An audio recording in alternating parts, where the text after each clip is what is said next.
ازيك حبايبي؟ عاملين ايه؟ يا رب تكونوا بخير. تعالوا نشوف. غسلنا الكبد والجوانص دي بتاعت الفراخ، والكبد غسلناها ازاي كده، والقلب بتاع الفرخة طلعنا منه كل اللي جواه. تعالوا نشوف عملناها ازاي وغسلناها ازاي بالطريقة دي، وريحته فظيعة، ما فيش اي ريحة زفارة. تعالوا نشوف الطريقة عملناها ازاي مع بعض. بصوا يا بنات، ده كبد وجوانص بتاعت الفراخ.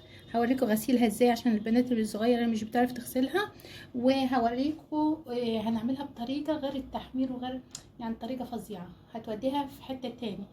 دلوقتي هنغسلها ازاي. هنا معايا الطبق بتاعي، حاطه فيه نص كوبايه دقيق، وهنحط ميه من الحنفيه، يعني كده 4 كوبايات ميه من الحنفيه. هنحط معلقه طحينه، الطحينه دي اللي عملناها مع بعض، هتلاقوها على القناه بتاعتي. حط معلقه كبيره طحينه، طحينه فظيعه يا بنات. وقلت لكم لو عايزينها فاتحه تجيبوا السمسم ني، عايزينها غامقه جيبوا السمسم محمص زي اللي انا عملته معاكم على القناه. يبقى حطينا معلقه كبيره طحينه، وهعصر ليمونه. يبقى حطينا معلقه طحينه كبيره، وعصرنا ليمونه، وحطينا نص كوبايه دقيق، وحطينا 4 كوبايات ميه. ده اللي هنحط فيه اسمه ايه اللي معانا، الكبد والجوانص. بس ندوب كل حاجه مع بعض، ندوب الطحينه مع الدقيق. هنجيب طبق الكبد والجوانص بتاعتي. هنعمل ايه يا بنات؟ بصوا معايا في الحركه دي. بصوا، احنا هنا الكبده هنحطها فيها، العرق ده بنشيله بالراحه على الكبده. بصوا هنا، شايفين معايا؟ شايفين هنا في دم، بيبقى يعني زي عرق دم كده في الكبده. شايفين؟ بعمل كده بالراحه عشان ما نهرش الكبده بتاعتنا. الخط اللي فيه الدم بس نعمل كده فيه، هيطلع كل الدم اللي كان هنا. ماشي؟ هو بيبقى خط واحد كده، بنشيل الدم اللي فيه. بنحط الكبده بس كده، ما فيهاش اي حاجه تاني. الكبده نحطها في الميه بتاعتنا. نجيب القلب بتاع الفرخه، بيبقى متغلف كده بالغلاف ده. بنقطعها، بشيل المنطقة دي اساسا، بيبقى في عروق. وبفتح القلب بتاعي كده. شايفين؟ فتحنا القلب كده، من جوه بيبقى فيه دم، الحاجات الدم ده بنشيلها. شايفين كده؟ شلنا الدم كله اللي جوه القلب. هينضف تاني في المية. نشيل كل الدم ده، العروق الدم دي بنشيلها. فلازم نفتح القلب يا بنات. عندي الجونصة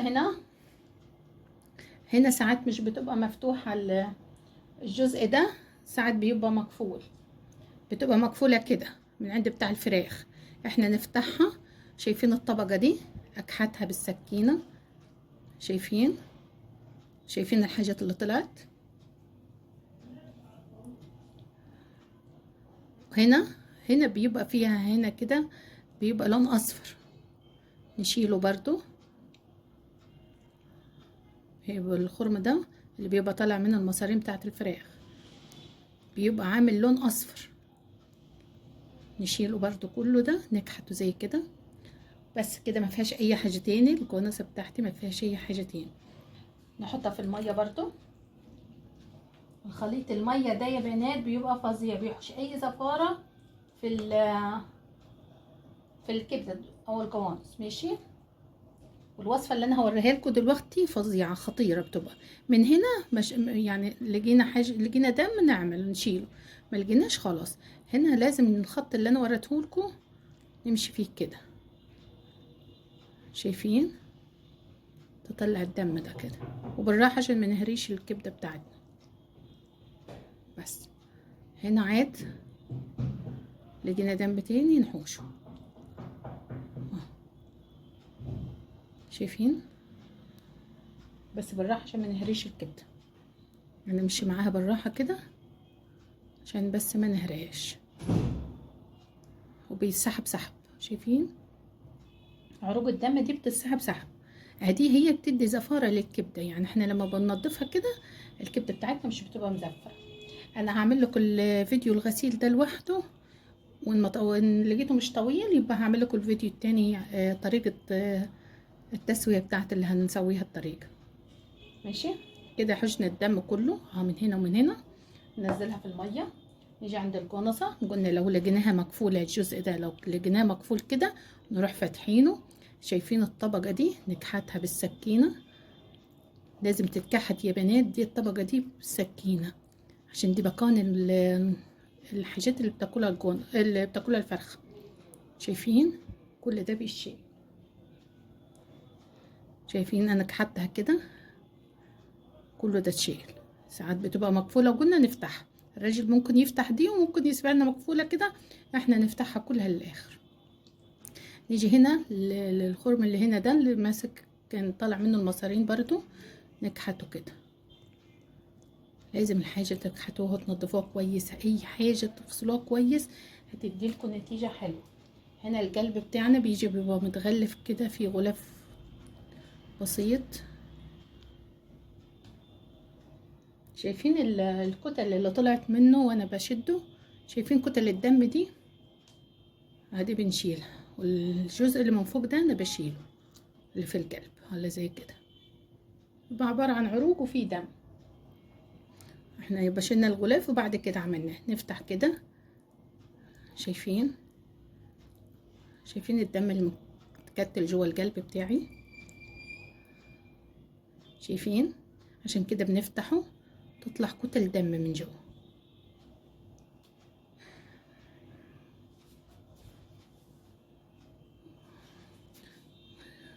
ده اللي كان في القلب.